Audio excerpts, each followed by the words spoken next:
ఒక నిమిషం వారు గౌరవ శాసనసభ్యులు నల్గొండకు వచ్చే ముందు కాబట్టి చెప్తున్నా అధ్యక్ష, నేను జగన్మోహన్ రెడ్డి గారు స్టేట్మెంట్ ఇచ్చిన తర్వాత జగన్మోహన్ రెడ్డి గారు అసెంబ్లీలో కేసీఆర్ ఒక అడుగు ముందుకేసి రాయలసీమ, ప్రకాశం, కృష్ణా, గుంటూరు అని చెప్పిన తర్వాత ఇంకా మేమేమో తప్పు చేసాం. జగన్మోహన్ రెడ్డి చెప్పిండు, గౌరవ ముఖ్యమంత్రి గారు చెప్పిండు. మీకు ఒకటే చెప్తున్నా అధ్యక్ష, మా గౌరవ మంత్రి వారు ఉత్తమ్ కుమార్ చెప్పిండు, మీకు ఏమైనా నల్గొండ కాదు కదా, నల్గొండ రావాలంటే మన 60 రోజుల కింద ఎన్నికలు 60 రోజుల కింద జరిగిన అధ్యక్ష. ఎంత చేసా అధ్యక్ష, ఎక్కడ కూడా డిపాయిడ్ బొటాబడి డిపాయిడ్ చేసాక 11 సీట్లలో ప్రజలు చెప్పుతో కొట్టినట్టు ఒక్కొక్క ఎమ్మెల్యే 60-70 వేలతో గెలిచినంటే నల్గొండ జిల్లాని మోసం చేసిండు. నల్గొండ జిల్లాని మోసం చేసిండు కాబట్టి ఆ విధంగా రిజల్ట్ ఇచ్చాను. ఇవాళ కాదు అధ్యక్ష, ఆ రోజు మా జిల్లాకు చెందిన మంత్రి ఉన్నట్టు దగ్గర 10 ఏళ్ళు ఇవాళ సభలో లేడు.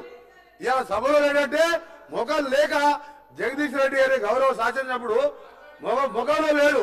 ఎందుకంటే కేసీఆర్, హరీష్ రావు, జగదీష్ రెడ్డి కలిసి మా జిల్లాని నాశనం చేసిండు.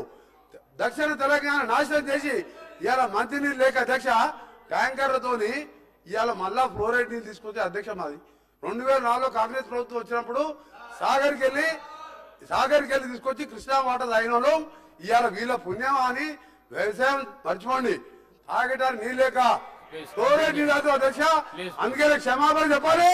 ఇదే కేసీఆర్ గారు బయలుదేరే ముందు ముక్కు నేలకు రాసి నల్గొండ జిల్లా ఎంటర్ చేయాలని చెప్పి అదే మరొకసారి చెప్తున్నా. మీరు జగన్మోహన్ రెడ్డి గారు స్టేట్మెంట్ తీసిన తర్వాత మీ తలకాయ ఎడబెట్టుకుంటారు. జగన్మోహన్ రెడ్డి గారు స్టేట్మెంట్ ఇల్లే, జగన్మోహన్ రెడ్డి స్టేట్మెంట్ ఇల్లదా ఈ మధ్య అధ్యక్ష. మా పల్లా రాజరెడ్డి గారు ఒకసారి అధ్యక్ష, పల్లా రాజశేఖర గారు గౌరవ శాసనసభ్యులు మా ఉత్తమ్ కుమార్ రెడ్డి గారు మాట్లాడుతున్నప్పుడు ఆయన ప్రాజెక్టు గురించి మాట్లాడేశా. ఆయనకి ఏం చెప్పాలి అధ్యక్ష, ఆ ప్రాజెక్టులు 2014 రాజకీయాలే లేడు, ఒక ఇంజనీరింగ్ కాలేజ్ లో మేనేజరు ఆయనకి అధ్యక్ష ప్రాజెక్టు గురించి ఆయన మధ్యలో మాట్లాడతాడు. అందుకని చెప్తున్నాం అధ్యక్ష, మళ్ళీ డిమాండ్ చేస్తున్నాం, క్షమాపణ కాదు, తల తిరిగి నల్గొండ జిల్లా ప్రజలు నల్గొండ జిల్లా పెట్టి కాలు పెట్టి అర్హత కూడా లేదని చెప్పి కేసీఆర్ గారికి మరొకసారి హెచ్చరిక చేస్తున్నాం. హరీష్ రావు గారు ప్లీజ్ ప్లీజ్ సార్. ఇప్పుడు స్పీకర్ సార్, ఎల్ఎండి ఎంఎండి నింపాలి, రైతులకు నీళ్ళు ఇవ్వాలి. కానీ ఏం చేస్తాను, మేడిగడ్డ పోతాము, బూరుగడ్డకు పోతాం, బొందలగడ్డకు పోతాము, ఏ తోకమట్టున్నది మేడిగడ్డ అక్కడ. మీ బండారం బిడ్డ ఈ స్టేజ్ మీద కూర్చున్న నాయకులు మేము అవుతున్నామో, ఈ అసెంబ్లీ అయిపోయిన తర్వాత మేము కూడా అడిగి పోతాం, మీ చరిత్ర మొత్తం ఎండగడతాం. ఓ లంగ చేత పెట్టి పోయిన ప్రభుత్వాన్ని బదనాం చేయాలి, బట్టగాల్చి మీదేయాలని మేము మేడిగడ్డ పోతాం. ఏం బిక్తాం మేడిగడ్డ కాడ పోయి? ఎందుకు పోతున్నావు మేడిగడ్డకు? దమ్ముంటే నీళ్ళు ఎత్తిపోయి, నీళ్ళు ఉన్నాయి కాబట్టి డ్యామ్ పెట్టి కూడా నీళ్ళు ఎత్తిపోయచ్చు. రైతుల ఈ కేసీఆర్ని బదనాం చేయాలని ఒక దుష్టబుద్ధి పెట్టుకొని రైతుల పొలాలు కొడతారా?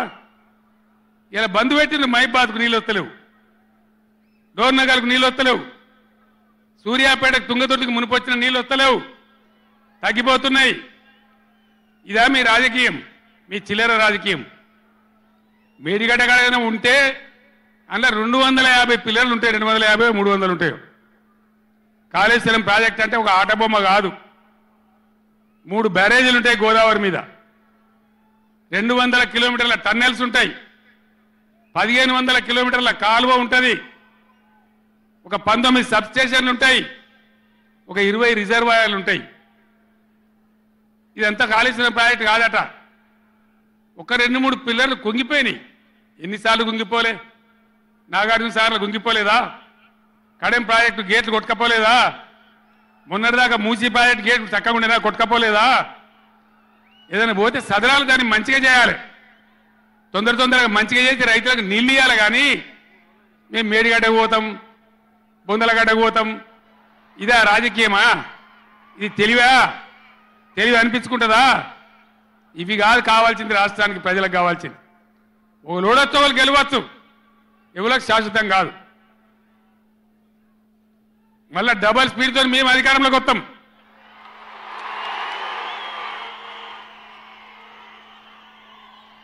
అప్పుడు మేం గిట్లే మాట్లాడన్నా, ఈ పద్ధతి అనుసరించానా, మిగిలితారా మీరు నశంలకు కూడా? ఈ అహంకారంతో దుర్మార్గమైన విధానంతో నదుల నీళ్ళ మీద నీకు అవగాహన లేదు. నన్ను అడగనట్టు నేను చెప్పు కదా, అడిగే సంస్కారం ఉంటుందా, తెలివి ఉంటుందా? అన్నా ఏం దగ్గర ఇట్లా అంటాను, కేఆర్ఎంకి అప్పచెప్పమంటాను, ఏం చేయాలి? ఈ పొన్నాల లక్ష్మయ్య గారు ఉన్నాడు, హరీష్ రావు ఉన్నాడు, నేనున్నా, కడియం సిఆర్ ఉన్నాడు, నీళ్ళ మీద పనిచేసిన వాళ్ళు ఉన్నారు. ఎవరిని అడిగినా చెప్పుతుంటాం కదా. మీకు తెలివి లేకపోతే అప్పచెప్పుడు, ఆగమవుడు, బడ్జెట్ ఆపి తీర్మానం పెట్టుడు. నేను ఒక్కటే మాట మీతో చెప్తున్నా, దయచేసి. నిన్న కూడా అన్నాను నాతో హైదరాబాద్లో, సార్ అసెంబ్లీలో తీర్మానం అయిపోయింది కదా, ఇంకా నల్గొండ, చెలో నల్గొండ ఎందుకని. అసెంబ్లీలో తీర్మానంతో అయిపోదు, చెలో నల్గొండతో కూడా అయిపోదు. దయచేసి ఎప్పటికప్పుడు కృష్ణా నదిలో బ్రిజేష్ ట్రిబ్యునల్లో మన వాటా తేలే వరకు, న్యాయమైన వాటా తేలే వరకు, మన నీళ్ళ హక్కులు మనకు దక్కే వరకు ప్రతి సందర్భంలో ఈ 5 జిల్లాల ప్రజలు, కృష్ణా పరివాహక ప్రాంతంలో ఉన్న 5 జిల్లాల ప్రజలు ఎప్పటికప్పుడు మనం పోరాడడానికి సిద్ధంగా ఉండాలి.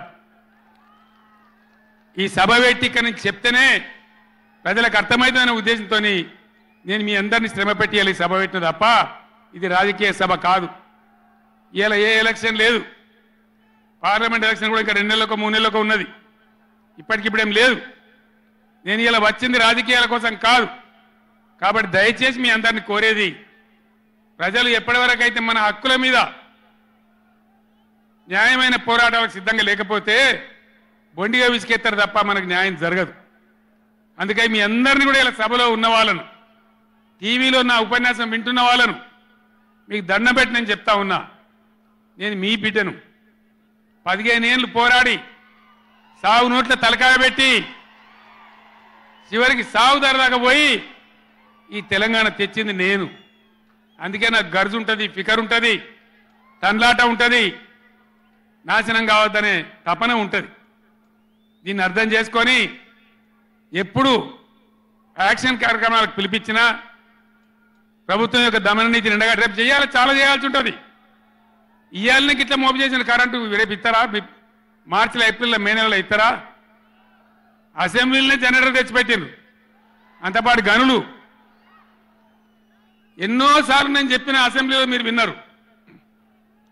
ఇదే నరేంద్ర మోడీ ప్రభుత్వం మీటర్లు పెట్టాలి, నా తలకాయ పోయినా సరే పెట్టా అని చెప్పిన నేను. 25,000 కోట్ల రూపాయలు ఇయ్యలే మనకి ఇవ్వాల్సినాయి, అయినా పెట్టలే. ఎందుకంటే నా తెలంగాణ రైతులు చెట్టుకోడు గుట్టకోడు అయినరు. హైదరాబాద్ పోయి ఆటో రిక్షాలు నడిపే గతి వచ్చింది.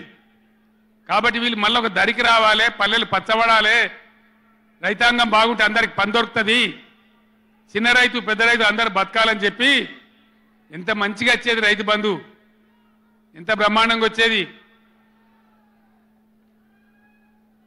మీ బ్యాంకులో పడి టింగు టింగుమని మీ ఫోన్లు మోగుతుండే. ఇప్పుడు బ్యాంకులో వడులు లేదు, ఫోన్ మోగులు లేదు. ఏం మోగుతుంది అంటే రోజు అసెంబ్లీలో అరుస్తా ఉన్నారు పనికి మాలిన మాటలు.